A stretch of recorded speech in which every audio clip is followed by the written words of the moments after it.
today's session, really my focus as the moderator will really be about what you can bring home with you after this session. The one or two or three things that you could possibly remember, act upon, and obviously do what's within your control. Now with that, I'm going to introduce our panelists on stage, and in no particular order, we have Ian Gunn, Chief Sustainability Officer, Singapore Expo, who's the Vice President, Center Management for Constella. Ian. And then we have Adam Tiffany, Founder and Chief Experience Officer, Unearth Production. Adam, welcome. Kaori Pereira Lago, Head of Strategic Meetings Management, APAC and EMEA, American Express, Global Business Travel. And Ingeborg Christensen, Managing Director, Krabi, Specialist in Wedding in Thailand.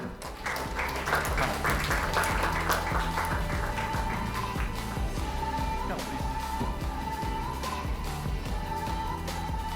All right, good morning, everyone. I hope you had a restful evening and all ready for this morning's session. It's called Sustainable Events.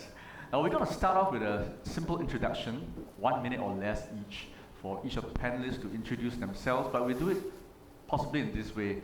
One reason why you're here, and two, one interesting fact about yourself. It could be one and two, or one or two. It's up to you. Maybe we'll start with you, Kaori, right next to me. Well, good morning, everybody. It's lovely to have you here, and thank you for having me. I'm Kaori. I am here because I represent an organization called American Express Global Business Travel, and I lead the business development team in meetings and events organization. So I was very, very happy to be asked to be a speaker and together with our colleagues here, because we're very, very passionate about sustainability, and ESG is one of the core values that AmexGBT has.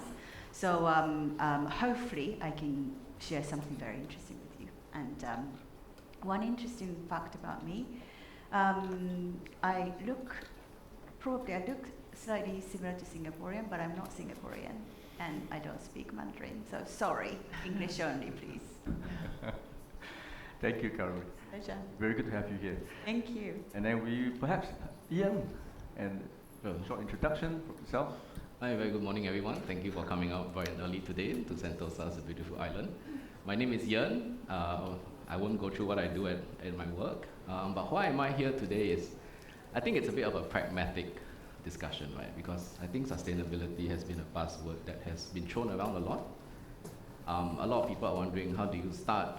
You know, I mean, we hear success stories from MNCs, but as an SME, right? Constella Venues, we run the entire Singapore Expo with a team of less than 90 packs across sales, marketing, and operations and engineering. So coming here, I think there is to share, because as a venue like Resorts World Sentosa, we bring together people all over, right? The entire ecosystem comes to one place.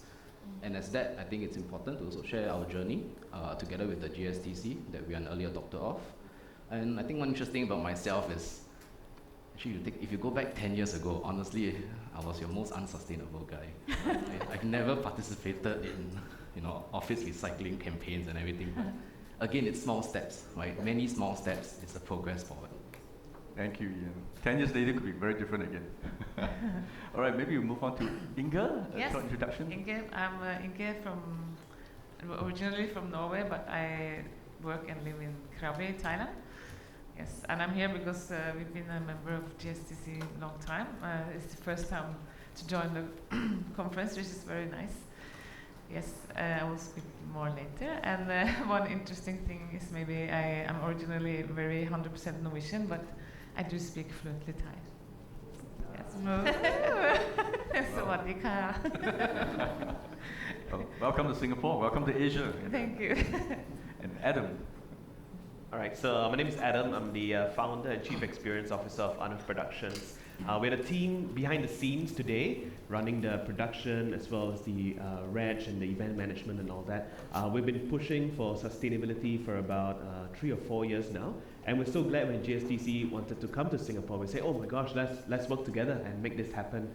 Fun fact about me is that I was, until it was recently beaten, a Guinness World Record holder for the longest radio broadcast. So I spoke non-stop for 77 hours. Oh my God. Thankfully, today, Edward emailed me and said, Adam, you have 7 minutes for your slides. I was like, okay, I'll keep to the 7 minutes. So that's a fun fact about me. Yeah. Thank you, Adam. It's a 75-minute session today. 9. We have 9 minutes. All right, so we've spent the first 5-10 minutes with introductions, and I think a gentle reminder, this is a panel on sustainable events. It's really about exploring strategies for advancing sustainability in the MICE sector.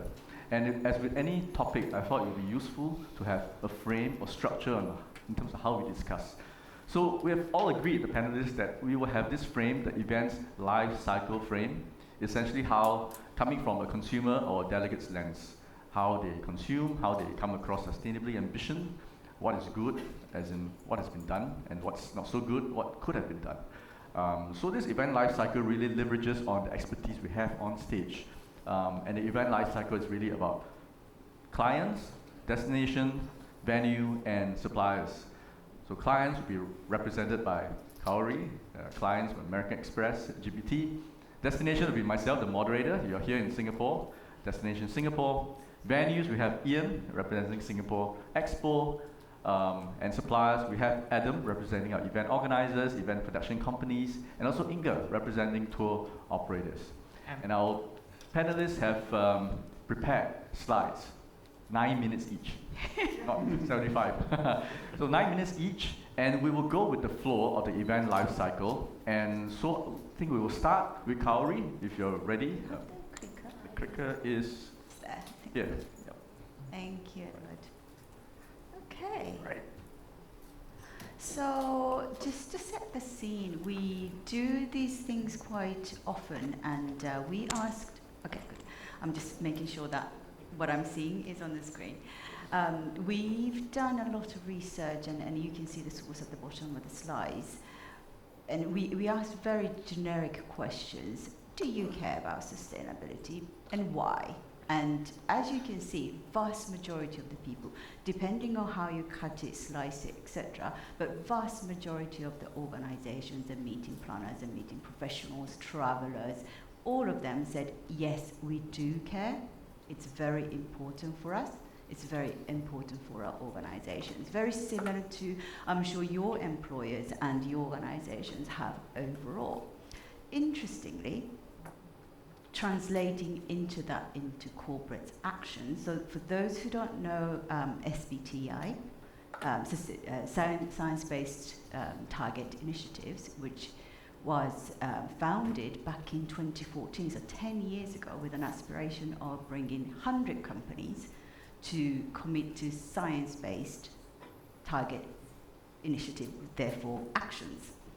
And 10 years on, they have 8,600 organizations in that. Why is it important? Because as you mentioned earlier on, we've been talking about it, but the actions haven't followed. So this is now based on science, therefore it's data-driven, and this number of organizations have committed, yes, this is my action plan, and this is my science-based target for carbon emission reduction. So that's a really good thing to have, finally, 10 years on. And also, great thing is that Asia is picking up the paces. So you can see on the left-hand side of the slide, the proportion of the organizations from each of the region who's contributed most. Europe has been ahead of our time, and Inge and I were talking about this early on. They had a head start, right? 30 years ago, they already got rid of single-use plastic. UK was very behind. About 10 years later, we are now starting to do that here in Singapore. So Asia's a little bit behind, but picking up the pace, which is great to see. Excuse me. One call out, EU has started, and they're going to mandate as of next year, sustainability disclosure, which means every organization that exists in Europe has to report on carbon emission. So that really woke a lot of organizations up. How are we going to do it? What do we do? Because it's going to be public information. So it's all good to say, yes, we are committed, but now they have to report on it, which is really important. Excuse me. So just drilling down to meetings and events as an industry, we did a survey to our customers, and we do this every year for white paper that we publish around this time of the year.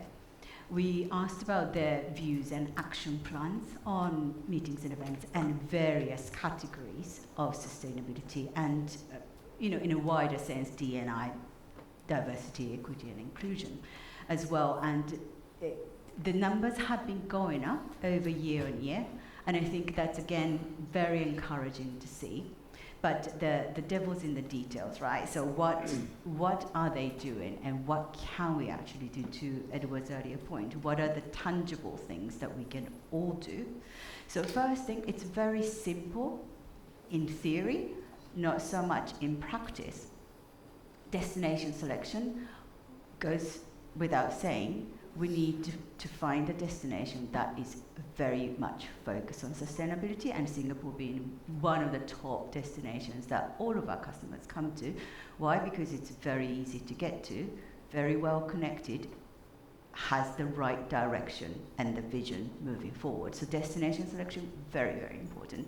Obviously, travel optimization is another one. Instead of having individual transfers, we should be doing public transfers, or we should be doing more mass transfers rather than individual ones. For example, use public transport is a good one, and particularly in Singapore, it works like a dream, right? So leverage that rather than trying to do things in a different way.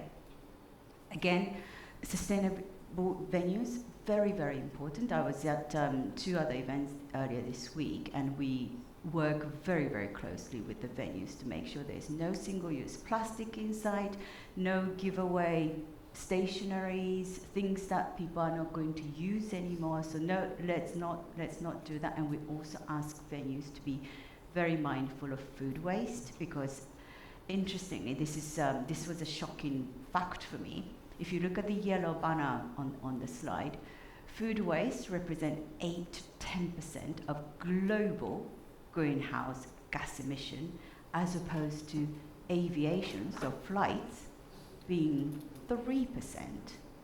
We all think, oh, we should stop flying. Oh, maybe we should reduce flights. Actually, if you tackle the food waste, we can make double or triple the impact for the same action and the decision we're making. And M&E, meetings and events, is notorious on F&B waste, right? We do this every single day. Our organization have events every single day. We see F&B left over. What do? So 20% of F&B on average globally goes into waste from meetings and events. 25% of buffet goes into waste. And I was just talking to a client a couple of days ago who said, so what are we supposed to do then? Number one, don't overorder. M&E people are notoriously nervous about running out of F&B. We tend to, on average, order 11% more. So please don't overorder, number one, therefore reduce at the beginning. Number two, make sure that we delegate management really well. Until last minute, you communicate to your delegates and ask them, if you are not going to show up, please let us know. This is the vision, this is what we're trying to achieve, carbon neutral events. Therefore, we need to make sure that we have the exact number, as close to exact as possible. So those are the couple of things you can do, although there are a lot more we can do. So just in the interest of time, I'm just going to move on. Okay. So 5 things that we can do. A policy is really important. I was talking to my colleague who heads up the sustainability function of Amex GBT, and her exact words is that it has to start with a policy.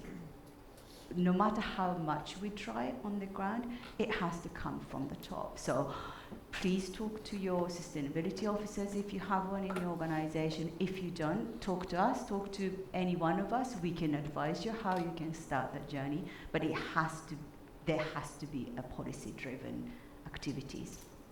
Number 2, we talked about destination. Number 3, we talked about venue. Number 4, minimize waste and plastics. Plastics have been a very convenient thing for us to have. It's light, it's durable, it's easy. But if you really pay attention to what we do every day and collectively as an industry, if you are a little bit more careful and you talk to your peers and colleagues and customers, this is what our vision is. We do not do single-use plastic because it's not good for anyone. So we do not do this. So it might be slightly less convenient. I'm not going to be able to take a glass of water with me, but as Ian has, we all have reusable bottles, right? So be conscientious about everything. Talk to your venues, talk to your organizers, talk to your customers, and communicate those vision so that customers come with you. And very likely, as we said at the beginning, their organization, the client's organization, are likely to have some sort of sustainability target. So you're helping them to achieve their target. And last but not least, let's not underestimate D&I. On data, 1 out of 4 people globally have some sort of disability. So we need to accommodate for them, and we need to bring them together. Okay, with that, I'm going to hand over to Ian. That's amazing, Kauri, thank you. That's exactly 9 minutes. Very exact. And really, since you talk about giveaways, I just want to say that actually we also have no giveaway, but we have one giveaway, which is a public transport card that we're giving away at the Singapore booth. If you can show us your carbon emissions offset, how you offset your flight carbon emissions, and we'll happily give away one public transport card for every delegate. That's fantastic. Thank you. Now over to Ian, and Ian will be sharing with us how venues deal with all the challenges with regards to sustainability. Over to you, Ian. Yes, thank you very much. And I think Kauri has opened up the entire panel very well. I think you talked a lot about the why. And yes, Kauri has also noticed I got a reusable water bottle. Sustainability, as I shared in the intro, is a very big buzzword. It's a very daunting task for a lot of, especially in the events industry, because it's such a transient space. We come in 5 days, after 5 days, we're done for the year. And that's where the perception and the mindset that, attendees, our clients come in it's very short term, right? So why do we need to invest so long in the long game? And that's where I think Adam has seen it before, but this is in essence what sustainability really is. It's taking a small step by choosing to use something that's more sustainable compared to, going to a venue and taking a plastic bottle. And that's where I like to start my sharing today about what sustainability is. It's from Singapore Expo's perspective, we use it to drive the connections, because I think sustainability in the last 10 years has been very siloed. Like you have destinations doing one thing, clients doing another, venues and so on and so forth. And I think the focus of this moving forward next 10 years is really the integration between the different stakeholders in our ecosystem. As a start, I would just like to share what Singapore Expo is. So Singapore Expo, we are Singapore's largest purpose-built MICE venue. We have over 123,000 square meters of exhibition space, and we actually contribute about 45% of the total MICE exhibition space inventory in Singapore. So we have 10 column-free halls that can be connected together. And in terms of size, Singapore Expo has a large floor plate. And we also host a couple of Singapore's largest things. We have a largest EV charging hub in the eastern part of Singapore. We also have Singapore's largest single-site solar rooftop installation. So this I'll share on a bit more later.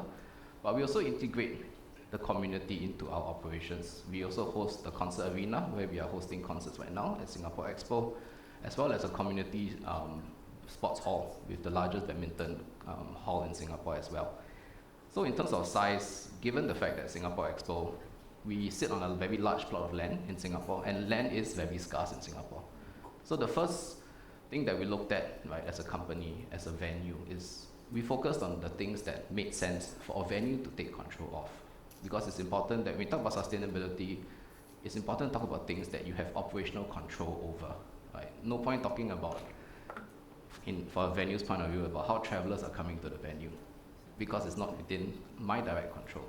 So we broke down what it is to be a sustainable venue, and we came up with 4 focus pillars. Right? Given the limitations of manpower and the resources, our overall pinnacle of our entire pillar actually sits in the renewable energy space. The picture on the left shows our hall 7 to 10. If you open Google Maps, you will see a fantastic array of solar panels there. And that generates about 12 gigawatts of energy a year, and that powers on an annual basis 70% of our venue on a yearly basis. We have clients who come to us specifically when they do town halls, taking our Apex Hall 1. If there's no other events, actually the entire event during the daytime is 100% powered by renewables. The next focus is while we have a supply of renewable energy, from the venue side, we also have to tackle how do we use that energy. Right? We have pushed and optimized our infrastructure. We are pushing the building efficiency, especially for cooling, because in this climate, cooling actually takes up 60% of a building's consumption on a yearly basis. And we are pushing it to 0.7 kilowatt per RT for the engineers out there. And that is in the Singapore standards for the BCA Green Mark, we are pushing towards the super low energy criteria. And that makes Singapore Expo actually a top 5% of buildings in Singapore. As what Kawi mentioned, waste management, that's always a pain point, right, in any event. So for waste management, recycling is a given, right? I dare say all venues across the world do have recycling in some form of effort and on-site. For the other thing is we also invested in a food digester. We process food waste on-site. And instead of food waste being processed to compost, we chose to process as grey water. So you minimize the need to transport compost to another facility. And last but perhaps also most important, responsible F&B. Right? I think we all know that consuming beef, for example, has a much higher carbon emissions compared to, let's say, chicken or other kinds of poultry, or even plant-based food. We work with our supply chain. We push farm-to-table experiences. We recently commissioned an urban farm in Singapore Expo's rooftop that generates about 1 ton of vegetables a month, and our in-house kitchen actually uses that to cook for events. Apart from that, also we have sustainable packaging, but again, it opens up a bigger question, right? Because in Singapore's case, for our waste just to share, we actually incinerate all our waste. So for all our food packaging on site that we use disposables, we right now dictate people to use biodegradable. But in Singapore's case, your plates don't get a chance to biodegrade. They get burned straight away. So that is another big angle that we have also realized that yes, although we do have certain things, it's also a learning journey. So with all these efforts that we put in, then how do we know what is a sustainable venue, right? I mean, clients come to me and ask, how are you sustainable? And it's a big question. So obviously we do the scope 1, 2, 3 greenhouse gas accounting. We did our first sustainability reporting this year. And perhaps I think more importantly is really the benchmarking and certifications, because what we do may not be visible to what our clients see or the industry sees.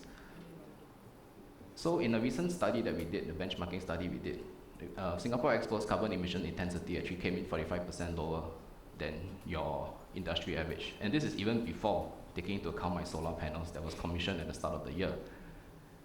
So with all this in place, actually, our key targets for next year or the next 2 years is really to reduce 75% of our scope 1 and scope 2.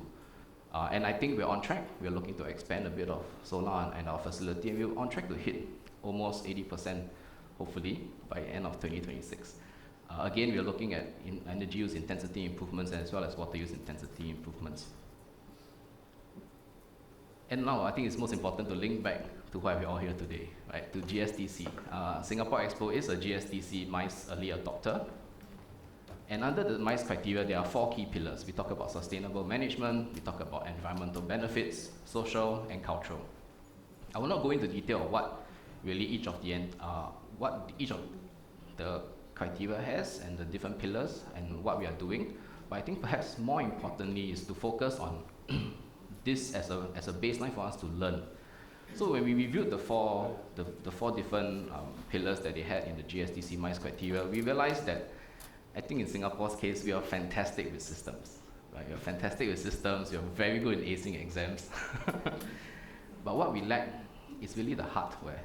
We realized that on the social, on the community aspect, engaging our stakeholders, that could be better. And I think that was the biggest takeaway when we did a reflection using the GSTC MICE criteria that STB is also a proponent of. And with that, again, then we talk about what is sustainability, right? And it's across the ecosystem. As a venue, I can't pull everyone along. Although the general impression I get from the clients right now is, hey, everything is on the venue. You guys are supposed to give us everything. And that again is a challenge. And that's where it starts that discussion. So we're talking with EOs, we're talking with our caterers, we're talking with our freight forwarders. and our clients as well. I think in Singapore's case, we are very blessed. We have a very good public sector and private sector partnership together to drive Singapore forward. I think the government has put in a lot of policies, as what Kavi mentioned, policies drive, the structure drives the behavior. The associations, we have a very strong association in Singapore called SASIOS that also brings the industry together and talks about sustainability and how to implement that. Clients, which there are many in this room, I think really the onus is on the clients to make that pitch to be sustainable, to make that choice to be sustainable. And again, event organizers, venues, and our supply partners, well, we listen to the boss, which is the client. So at Singapore Expo, we collaborate very closely with like-minded organizations who want to make a commitment and a stand on environmental stewardship and to positively impact our communities. So it's a call to action. I think the next 10 years of sustainability really is about integrating the entire supply chain, the entire ecosystem together to bring a sustainable event to life. Thank you very much. Thank you, Ian. Yeah, I wonder how you guys do it because you didn't rehearse. It's exactly 9 minutes. Amazing. And you said from the client, since there's a demand for sustainability from the client, and our suppliers are now reacting. I think we'll move on to Adam first, because a critical component of an event is really the capabilities of event organizers, event production companies. So maybe Adam, I'll hand it over to you to share from your perspective how you're dealing with the situation. Sure. So a little thing is that at any event that you go to, it looks really nice and rosy when you walk through the exhibition floor, the trade floor, and all that kind of stuff, right? I'd like to invite you, if you can, the next time you go, not this event is good, right? The next time you go to another event, just walk through and look at the loading bay. You will see 2 skid tanks, or is it skip tanks? I don't know what to call it, but it's a big bin. At the end of the event, usually what happens is that all the contractors will compact all their waste, put it on the trolley, push it into the skid tank, and there it goes, off to the incinerator. That was a shocking view for me when I saw it, because in front it's like, oh yeah, look at us, we're a great event and all that, but everything goes to the waste. So we're just thinking, this can't be it, right? After COVID, we're going to invite the whole world back to Singapore. We cannot operate like this. We're just creating too much waste, and somebody's got to deal with that waste later on. So one of the things that we wanted to try out at Unif Productions is that can we avoid, at our level, right? Once we have a good client that's willing to try, once we selected a great venue, and of course most of our business is in Singapore already, can we then try not to create the opportunity for waste as an EO, right? That's something we can control at our level. So in the next couple of minutes, I'll share with you some of the ideas that we have. And I'll just like to also share with you that a lot of times that when we do something, we will like to tell a story about it. And we invite everybody as well, right? Because this is how action is being taken. We have an initiative by Ian to bring his water bottle. He tells everybody about it. And then if you have taken you have not brought your water bottle today, you feel a bit guilty. That's exactly how we want to make you feel. And then you go back home and think, okay, maybe I should get a nice water bottle, right? Everybody has an Owala nowadays. Everybody has a Stanley. I have my girlfriend has 3 Owalas at home, and sometimes I steal one. But that's what we want to do. We want to tell a story to inspire some action, right? Just to get you thinking a little bit. So some of the things that we have done is that we have a ton of pallets. Whenever we do trade shows and exhibitions, everybody ships in their stuff. The pallets go to waste. So what we're thinking of is that maybe if you can't do much with a pallet, and also people learn to stack it up and all that. Why not we get a local carpenter and make it into furniture, right? And these, to be honest, don't last very long because the pallets are not treated, but it's good enough to run for 2 or 3 events. And when you sit on this, you realize that, oh, this is made of pallets, right?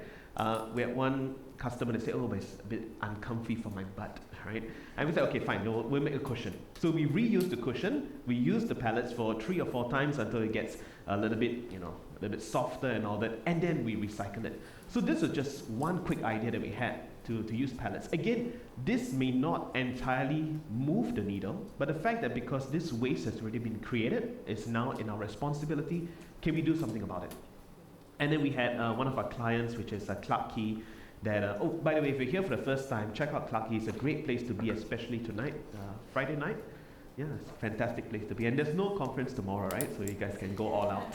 So if you go to Clarke Quay, one of our clients, they wanted, hey, we got a younger crowd here.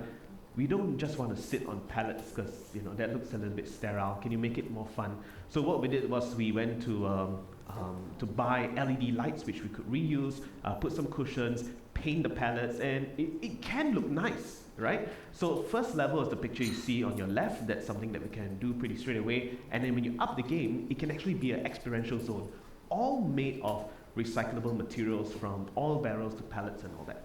So why we do this, we just want people to take a photo, share it onto your socials to see that, hey, look, recyclable materials can look fun as well. Another thing that we wanted to do is also to really engage with our community, and we've been doing that with the GSTC Early Adopter Program, working closely with STB as well as StarSales as well, just to share some of the initiatives. It's not difficult to start somewhere, right? And we wanted to keep sharing this small little ideas. So my whole deck today is all small ideas that perhaps you can bring back and try it out. Tell your EO, maybe let's not put a carpet anymore, right? So we had this little vote that day, so maybe we can try it with the audience. Would you be angry the next time you go to an exhibition hall without a carpet, right? Where you see the bare floor. Would anybody be angry? Raise your hands. Great. So we got the answer, right? We don't need carpets. So those are little things that we can try. So a lot of exhibition organizers feel like they want to put carpets everywhere. You might be able to recycle them, but why even start in the first place? Nobody needs the carpets. Sorry, I'm getting a bit aggressive, sorry. Let me just tone it down a little bit, right? Let me just tone it down a little bit. And by the way, it's money. Your event company's got to charge for it, so let's just save money. No carpets, right? This is already here, so it's great. Another thing that we wanted to do when you pick a great destination and a great venue, we had a chance to do an event at Jewel. Beautiful place. I can't believe it was a car park back then. When I was a kid, it was a car park. I used to fetch my dad from the airport, and now it's a shopping mall. Fantastic shopping mall. Why not choose a venue that you don't even need to build a backdrop? So again, let's not even create the opportunity to create that waste. No backdrops, LED walls which we could reuse, and just look at the photo on the right. It looks perfect, right? And you have a little branding, you have a nice little trophy. This trophy was made of recycled wood. They can bring back, there's a story behind it. We imprint the story behind it as well. So just some simple ideas. We all know that concerts waste a lot of energy. What we wanted to try out was that we may not be able to make the entire concert carbon neutral, but what we wanted to try out is why not some parts of it, just like what Ian has shared as well, when there's a non-event day, 70% is by the solar energy. 100% is by solar energy. What we thought of was that can we then charge up our portable batteries using solar in the day when it's really hot, right? We got fantastic sunlight, 99.9% of the time in Singapore. Why not we charge it up during the daytime, and at night, when the lights go down, when it's sunset, let's do a light show. So we worked with Singapore River Festival to create this sound and light show with renewable energy. It's a small little idea, but we're so proud of it because everybody said, no, you cannot, that kind of stuff. But like, let's just try it, right? Let us try it, and it worked. So that's something that we want to try a little bit more, have a bit more of these renewable portable batteries that we could bring around. Again, it may not be able to power everything, but it might be able to power some things. And then we tell a story. We tell people how we did it. Can you then go and try it on your own? Some simple ideas. And here at the conference as well, I just want to share some of the things that we have done. So some of the food tags, a lot of these usually are printed. So this is just a fun idea. So later on when you go and check out some of the F&B, just some simple ideas, right, that you could try. And really these things don't cost a lot. Just get somebody with nice handwriting, spend 5 minutes on it, and it looks so much better than a printed sign, right? And it has a nice little human touch to it as well. If we do need to create an opportunity for waste, then let's be very mindful with the materials that we choose. So the good thing about Singapore is that right now we have a lot of vendors that are able to create materials out of cardboard that are easily recycled, and we have to bring this back. We cannot put it into the skid tank because that gets mixed up with everything else. We bring it back. If we can store it, we can use it, and as an EO, it's like, oh, I can rent it to somebody else. That's more money making for me, right? So it's fantastic.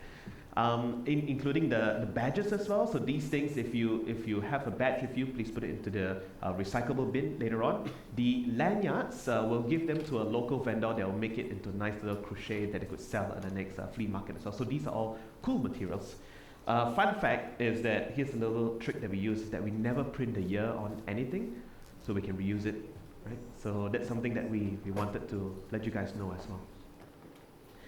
So this lanyards that I just talked about, and the recycling bin that is right outside as well. And also some of the backdrops that you see, they're all made of cardboard materials, so we could always reuse them. And as much as possible, our company focuses a lot on LED displays, so we have even used directional signage. In the past, we used to print like pull-up banners. Those are really fun because you can hear that sound when you pull it up. We try not to use that anymore because that's a one-time use, but with LED displays, you could use them again and again and make it really animated. And that's all the time that I have. Thank you very much. Thank you, Adam. Guys, I think we might just win an award from GSTC for being the most on-time panel. Another 9-minute preso. Well, no pressure. But we know that meeting is not just all about business meetings. There's also the leisurely aspect of things that we look forward to during and after. And thus we have Inga here with us today to share from the perspective of a tour operator. Yeah, tour operator and a small tour operator and a wedding destination company. A little bit different, but I will stand up. I need my notes. So just to introduce myself, I'm Ingeborg Fall Christensen. I'm the founder and managing director of Krabi Specialisten and Wedding in Thailand. I've been working in the tourism and hospitality business over 2 decades now. This year we actually celebrated our 21st year's company anniversary. So we have started from tsunami and now we just had COVID, we're still standing. We are a small private-owned company which operates across Thailand, focusing on supporting several national and international DMCs in transportation and sustainable private tours in Krabi and south of Thailand. Beside that, we are also a destination wedding planner company, arranging beautiful weddings also in south of Thailand. Today I would like to share our sustainability journey in Krabi, a beautiful part of Thailand, and highlight how we are reducing our environmental impact while also supporting local communities. Sustainability has always been an important factor for our businesses, and having been born in Norway is something that has been running through my veins since I began spreading the passion for sustainable practice the day I entered Thailand. It was very shocking for me to come to Thailand from Norway, and I just had to start to, do my normal practices in Thailand. So to tell you a bit about Krabi. So Krabi is like one of the popular spots. Not maybe so popular, but it's as beautiful as Bali or Phuket. But we are just coming, but it's unique with its own ways. We welcomed in 2023 3.5 million international tourists, and this year I think it's going to be even more. It's growing. Phuket is full, so people are now coming to Krabi. However, this comes with a responsibility to protect what makes Krabi so special. Its nature, its culture, and the livelihoods of the people who live there. So our goals, our sustainability journey is built on a clear promise to create a positive impact through responsible tourism. We aim to support local communities, protect natural resources, and educate travelers, our team and local communities about sustainability. We are very much involved with clients who comes to visit our beautiful location, and sometimes that's also very challenging. So we also need to educate our travelers. We believe that sustainability should be accessible, desirable, and beneficial for everyone. This is the foundation of what we do at Krabi Specialisten and Wedding in Thailand. Of course, each journey comes with challenges. When we first started implementing sustainability initiatives, we quickly realized the gaps in awareness and education around these issues. Waste management particularly dealing with plastic is a major challenge in Thailand. Many decisions are also driven by costs, and sustainability sometimes feels like an added expenses, especially in the developing tourism markets. Our challenge has been sometimes the local administration doesn't always support us on the sustainability. We have to do quite much by ourselves as a company. It includes costs, it creates additional works for everyone, and since we are a small private company, we don't always have the budgets to hire and have a sustainability manager and all these people, so we just have to train our team, which we have done for 21 years, so that's where it starts. We also do a lot of things, but we don't always talk about it, like we don't have a big marketing team, we don't communicate everything, but I can say that our company has been kind of sustainable for the past 21 years. We always involve the community, we are just, so I'm very proud to say that, I could say that we are. But we always have to work on improvements, and there's still many things to do. Another challenge, which I mentioned before, is the visitors, because we implemented, over 10 years ago, plastic-free tours, and we used the reusable bottles, and we had refill tanks, but still a lot of clients, they want the plastic bottles. So this is we are working on it, and it's getting better. We are also trying to find out how we can, make it that they really want to use the reusable things. And there's also another factor that we have been working on sustainable tours, which does involve cost. And then when clients come to the area, they tend, not everybody, but many, still tend to choose the cheapest price, and that's normally very much like mass tourism, big speedboats, and not very sustainable. So again, it comes a bit back. We still have to also educate the travelers. We can do much, but it's in the end up to the travelers. Yeah. So we are still learning on how we can, working on gathering the community in Krabi, because being together, it makes you stronger. I have experienced how we have done many things kind of alone. So at the moment, for myself, I'm currently the president of SCAL. It's a organization for hospitality, networking, getting together. So we are trying very hard now to actually gather the whole community, the government, the associations, private operators, and locals, so we can really try to work together to be stronger, to make Krabi, our very beautiful town, very advanced in sustainability. So we have to do it together. And now I went too far, sorry. So what do we do? First, we focus on sustainable activities and event planning. We carefully select venues that we know that use reusable energy and efficient resources. Waste reduction is critical. We have long eliminated the single-use plastic, and we use less paper when it's possible. We also engage local suppliers and use seasonal local ingredients. We have a lot of nice ingredients in Thailand. This supports the local farmers and producers, but also reduce our carbon footprint by cutting down our transport emissions. We are currently using partly EV cars, but we are in Krabi. We are not in Norway, where they have 80% electric cars.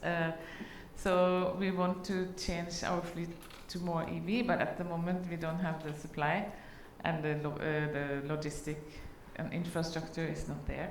But the goal would be to have only EV, both boats and cars. We support the community-based tourism by integrating the local culture into the events and activities. We hire local staff, almost all of them. We also provide a lot of sustainability training for the team, and also the vendors and the partners, so that they understand, the importance of sustainability. We have a case study. So we have in regards of the menus. I mean, we use the nature a lot, and we also choose to work with the hotels that really are sustainable, which the hotels are already quite advanced. The international chains, at least, and we have like a great example of a carbon-friendly activity, which is kayaking. For kayaking, we have really nice, beautiful destinations. Kayaking is a very low carbon footprint, and it gives the guests a unique way to experience and also see the environment and have some exercise. So this is really good for, among many, many other activities. But this is so if you have your groups coming, you should go to kayaking. Yeah, we work closely with local operators to ensure that the experience benefits the community. Not only does the activity have minimal environmental impact, but it also enriches the guests' cultural understanding. Our future goals is to create more sustainable impacts. We want to leave a positive legacy through our events and activities. We are supporting and educating the local community and schools, and we try to provide them with tools and equipment so that it can become a habit for the students, for the children, because that's where they start, so that the young generation eventually can grow up in a more sustainable environment, and it will become a lifestyle for the long run, like with myself, since I was born in Norway. Whether it's reusing refillable water bottles that we are trying to, make everybody do, and also join in cleanup activities. We do a lot of beach cleanings, so we involve the local community. So that's what we have done. So the key learnings from our journey is that first, I think education and training is essential, even in a small community that we are. I mean, Singapore is so advanced, and other countries are. We are in Thailand. We are in a small town in Thailand.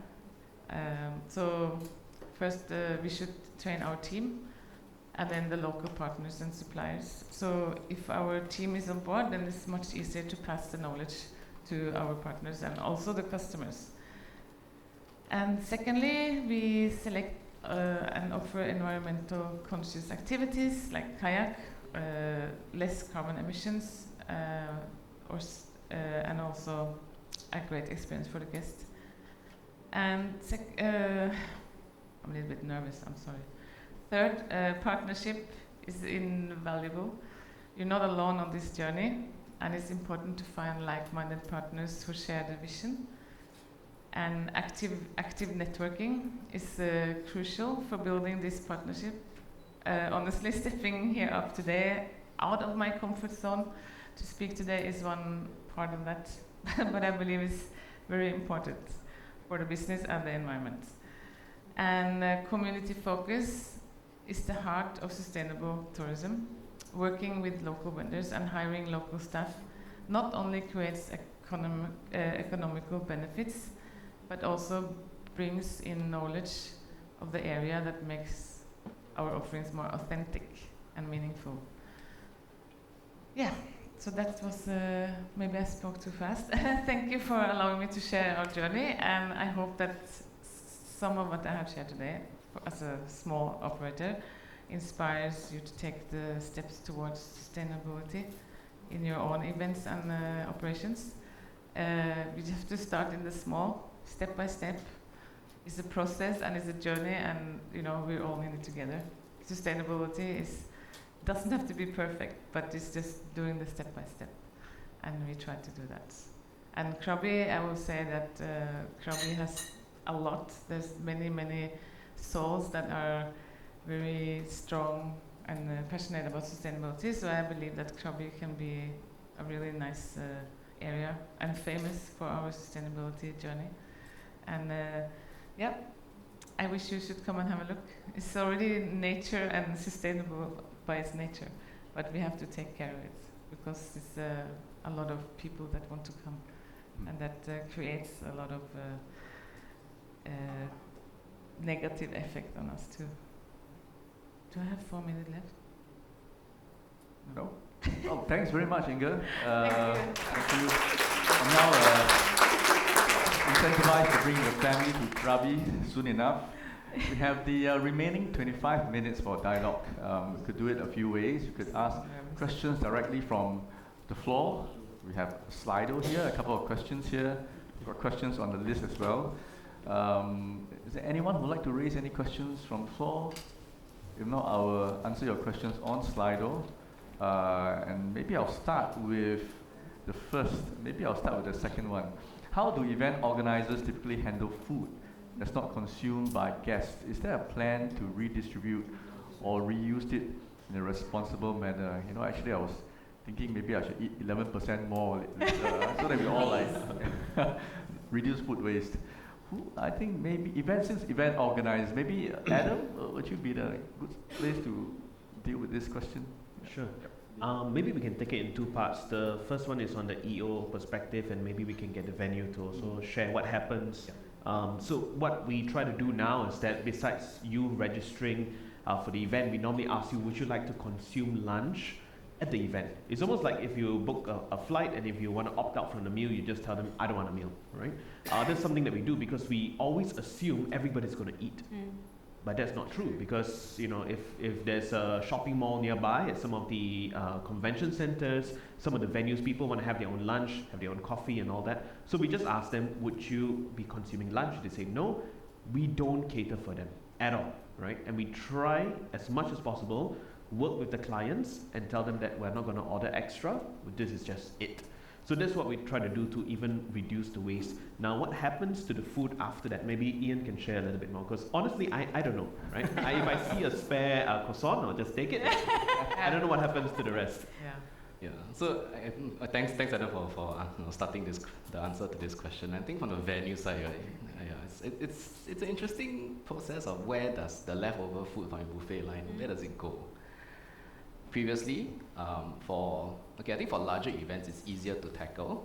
Last week, we had Singapore FinTech Festival at Singapore Expo. We partnered with food rescue organizations, and it wasn't just one because of the scale of it. We had 5 halls at Singapore Expo, and so the volunteers came in, they packed breakfast, lunch, and dinner, all the spares, and this was shared with the community, people from the less advantaged community, migrant workers, and all the food was shared for larger events. But the thing is, when it comes to smaller events, the scale of the food rescue doesn't make sense for a lot of the organizations to come in, to have the volunteers come in, take their time out from their work to come and rescue the food. So where does the food go? As a venue, well, we have a lot of support people, our technicians, our cleaners, our landscapers. We usually pass out the food to our staff, our contractors on site, and usually for smaller events, that is being taken care of. For larger events, those that are not rescued, what happens is actually the caterers themselves, in Singapore, the practice is the caterers themselves will take the food waste and bring it back to their own facility, where it's either thrown into the general waste, or for some of our caterers, they do have their own on-site food digesters that then process it to compost, and then it's subsequently sold. Yes, but you're right. I think, Kau, you highlighted a very interesting point that I didn't know, that food waste actually contributes 8 to 10% of carbon emissions. And I think food waste is a really big problem, and I agree with Adam. I think it really starts at the upstream, asking, do you need lunch, for example? Do you need breakfast? It may seem that, why are we trying to trouble our clients or our attendees or delegates to make that step? But actually, sustainability starts all the way upstream. Right? We know the demand, we can cater to that demand. And Edward is right, actually events easily we cater 10-15% more. Because also for catering for such large events, there's no way a catering company or in-house kitchen can churn out any shortfalls within that 30 minutes. And that's why it's all about planning. I think the planning takes priority to really tackle food waste. Absolutely. And I think, you mentioned you have to control up front. And that's like four R's, right? So refuse, reduce, reuse, and recycle. Recycle is actually the fourth priority. So let's not start ordering and creating the waste to begin with, because by controlling that communication, and I think again, it's about communication and education up front. And if you're upfront with your customers and colleagues and peers in the industry, this is what we're trying to do. So please do be mindful and let us know if you're not going to eat lunch. We don't want to cater for it, because the chances are something would have to go into the bin, unfortunately. So think about that and communicate those vision up front to whoever you're dealing with, so that it doesn't end up in the bin in the first place. But in a great point about food rescue, we deal with a lot of food rescue people, but again, there's no guarantee it would get consumed, right? And globally, we produce enough food in the world, so there should not be anyone who needs extra food. Why does the hunger still exist? It's because somebody else is wasting it. So let's not do that to ourselves, our community, or people who might need it. So Thank you. Very good points. And food is a very important topic, especially in Singapore. Let's continue with the next question, still about food. How do we measure the carbon footprint of food served at events without using the spend-based methods? Maybe I can take that question, because I also oversee culinary at Singapore Expo. Yeah, I'm like I do everything under the sun. Anything back of house, we'll settle it. So you're right. Taking a spend-based method to calculate your carbon footprint of food isn't actually a very accurate way to determine the actual carbon emissions of your entire ingredients list. As we touched on earlier, I think different kinds of poultry, or even let's say you compare it to beef, it's easily a factor of 5 or 6 times more. So what we do is you can actually ask your caterers up front, right? Because every event, caterers do provide, they will issue a PO to their suppliers, how much chicken, how much vegetables, and all the various ingredients that they use, how much quantities they need for the event. Because again, for every event, they track their P&L separately. So you can ask your venue or your caterers to give you the breakdown of the bigger constituents of your menu right now, and from there you can use it inside your scope 3 accounting when you do your carbon emissions. Right. Okay, let's move on from food. Let's go on. There's a question about Japanese consumers. Sustainability is a relatively new concept for Japanese consumers, and how are consumers responding? great question. I was born in Japan, so I feel like I'm entitled to respond to this. You're absolutely right. Japanese customers and customer service concept in Japan is to be perfect, right, and overdoing it. And in the process of that keenness to please our customers, sustainability conscience sort of goes into the back end. And I read an interesting article the other day. Japanese are brilliant at recycling, but as I said, that's the fourth priority. They're not very good at doing this reduction management because of that keenness to please our customers. And again, it's a cultural change and it's a societal change, so it's not going to happen overnight. But I keep on saying the same thing, but it's about the communication and an effective communication. And I'm almost sure, going back to what I said about Science-Based Target Initiative, Japan was one of the key drivers for Asia's increase of that signing up. That tells me Japanese organizations are getting serious about tackling this problem. So if you communicate with your customers, do you have a sustainability vision in your organization? 80%, as we saw in the data, 80% of organizations do have. So have that conversation. How can we help you? This is one way to help you with your organization so that you look good in front of your boss and your sustainability officer. You are doing something about it. So have those communications, open and honest conversation, and have a communication plan with the attendees. And Japanese people are very good at following things. So if you say, this is what we're doing, please help us, the chances are they would say, oh, okay, we didn't think about that, but we will try. They will come on board. And I think, again, you have to reinforce that message. Don't just do it once. You have to do it consistently. So that would, and let us know how you get on. That's very useful, very consumer-centric approach and Very. insights. I was wondering, Inga, whether you have any Japanese, clients or guests at your, resort and. Actually, we don't have that many Japanese in Krabi. I don't know why, because Probably not yet. yeah, because They're I still think going to Krabi is Phuket. still they still go to Phuket. Yeah. I mean, we have nice hot springs, and we even have an onsen now in Krabi. So yeah, not really good. Okay, in time to come. All right. Yeah, Yeah. time to come. Okay. Next question, how do you ensure 100% build is removed off-site, or ensuring recycling initiatives post-event is done by event organizers? I think maybe from Ian or Adam's perspective, how do you Sure. ensure this I happens? think it's a tag team, right? Anything to do with EOs or events is a tag team. Yeah, because But it really highlights the synergy between venues and event organizers, and I think that synergy is very important to drive sustainability. Maybe I'll just share from the venue side about how do you ensure. I think the reality is there's no way to ensure. It is a problem in this industry. I think we need to acknowledge that first and foremost.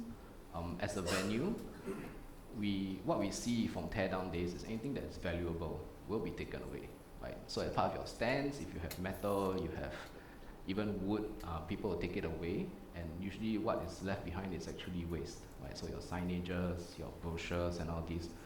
And again, from the venue's point of view, although we have a whole array of options for event organizers to take, but then again, event organizers, I mean, we're all in this for businesses, we're all commercial entities, right? And we're looking at a profit end of the day. I think that's something that we have to acknowledge. Is the elephant in the room. Although we're talking about sustainability, but it has to be balanced with the commercial viability of that itself. So for us, it's a conversation to have the EOs, because a lot of time ensuring recycling post-event requires a lot of time to sort. I think the biggest challenge is sorting that waste. And especially for venues that are, have back-to-back events, your teardown day could just be 12 hours, and it's through the night teardown.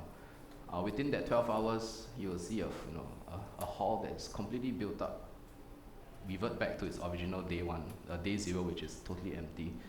And the challenge is really difficult for event organizers to actually implement that sorting of waste within such a short time frame.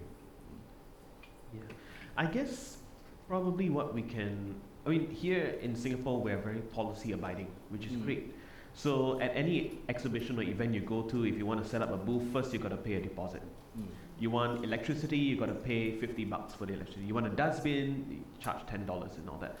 Just a wild idea, right? Just while you were sharing, just a wild idea. What if we start charging a larger deposit so that if you don't send us back pictures of what you've done with your waste, how much waste, we can send them a form right now, but there's no penalty if you don't send it back.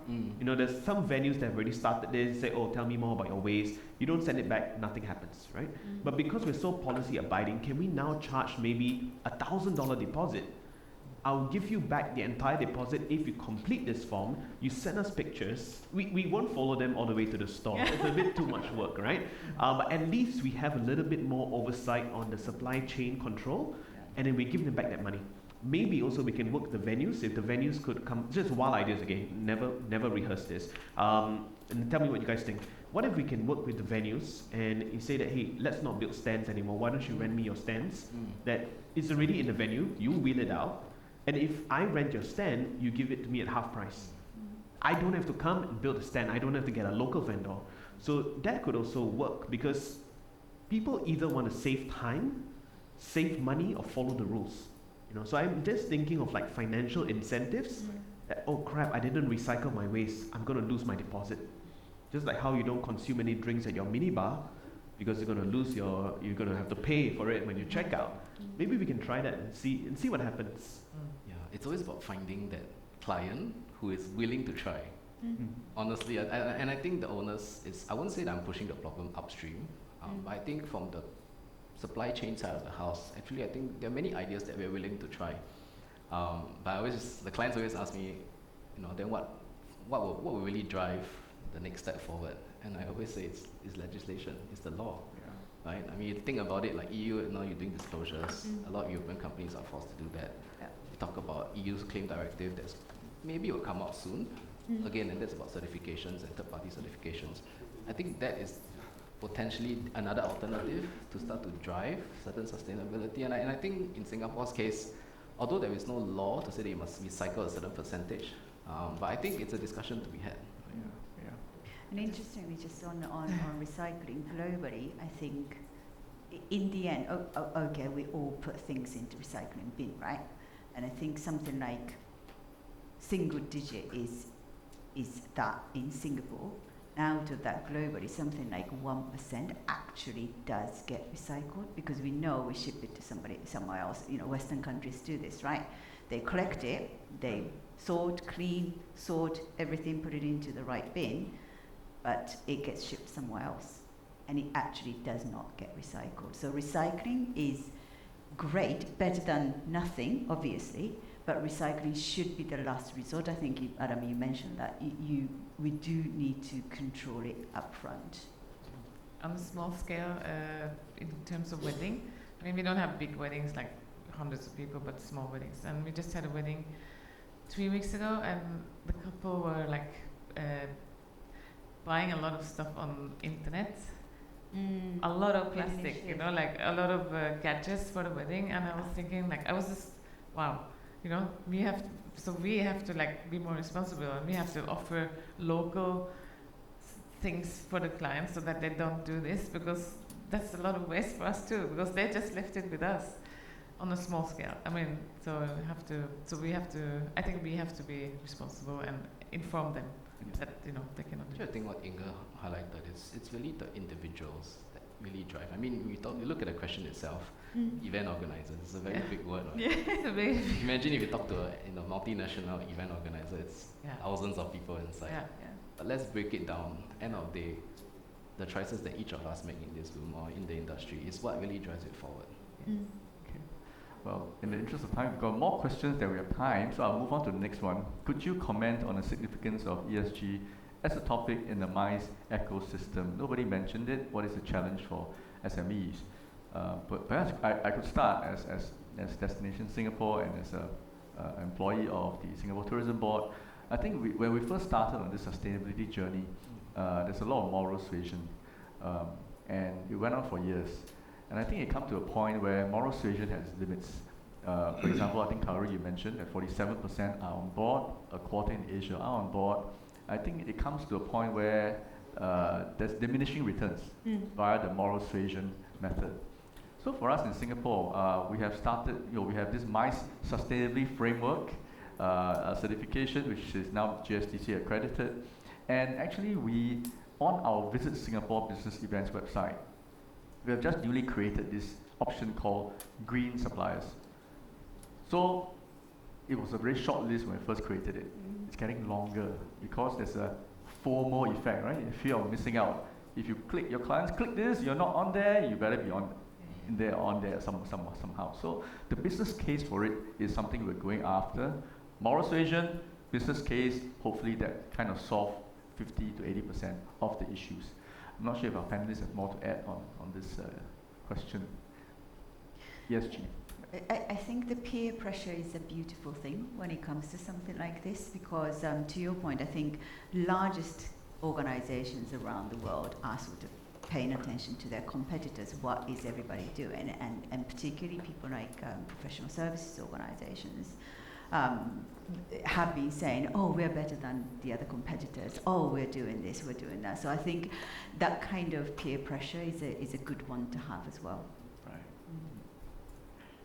I think on the question of talks about the significance of ESG in the MICE ecosystem, especially from SME, I think from the venues point of view, I think among all the venues, I think Singapore Economy, we're run by Constella. Constella venues itself is still an SME. We still have less than 100 people running the team. I think the biggest challenge is really the resourcing and the people. My entire sustainability work group, we all double head. Yeah.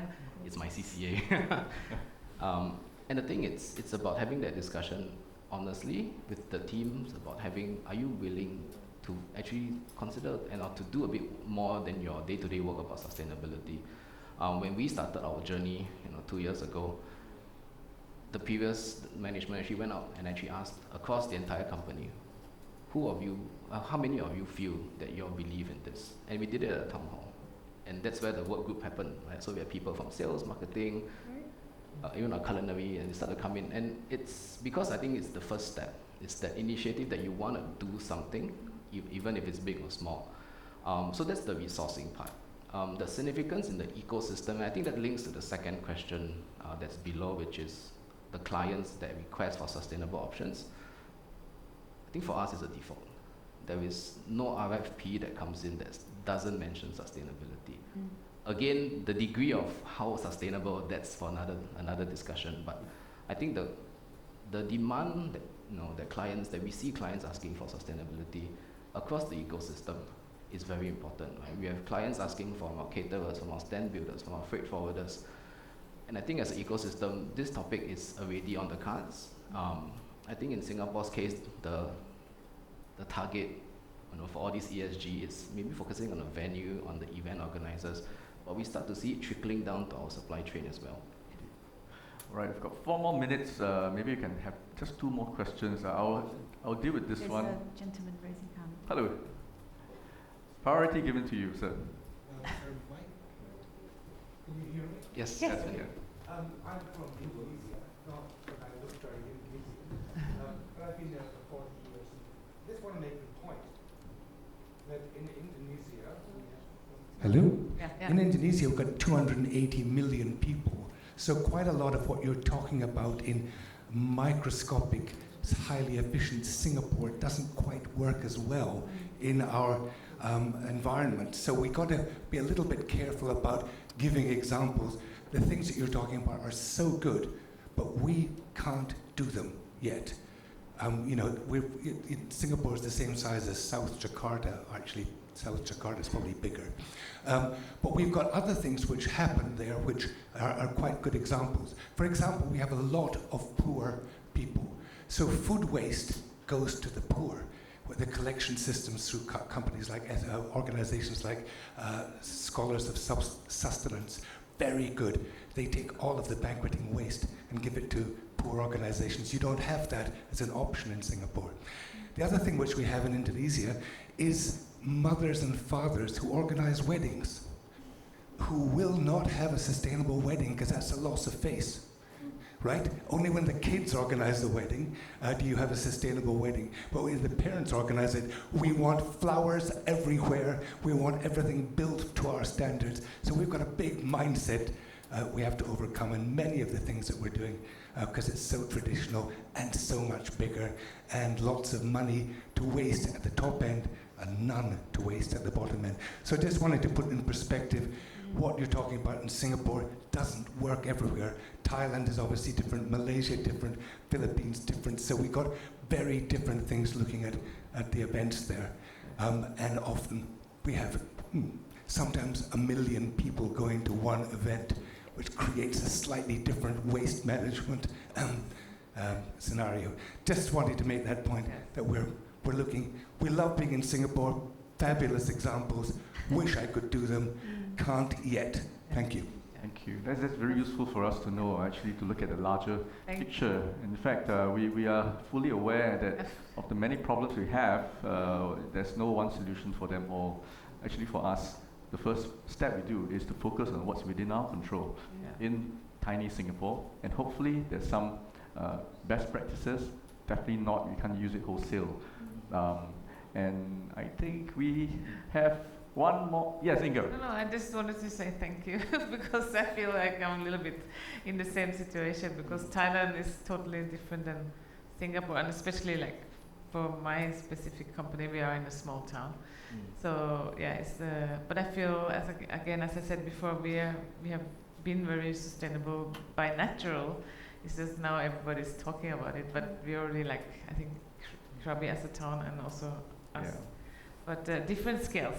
So yes, But just one last Thank you for comment the about different countries, different legislation, etc., etc. I think, to your point, we have to start somewhere, and small steps. And I was just talking to Ying about this story about a Welsh lady who went to Hawaii many years ago and saw the carnage of rubbish on the beach of beautiful Hawaii. And she came back to Wales in the UK, and she started sewing cloth bags and started to giving them to friends and families and neighbours. And she campaigned to her own village's high street not to give away single-use plastic anymore. She said, I'll give you cloth bags to everybody, so you never have to give them single-use plastic.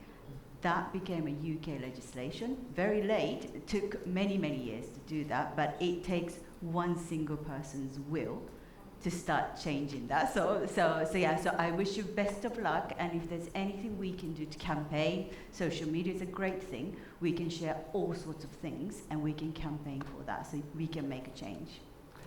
Wonderful. Now with that, we come nicely to the end of this panel. Perhaps a round of applause for our panelists.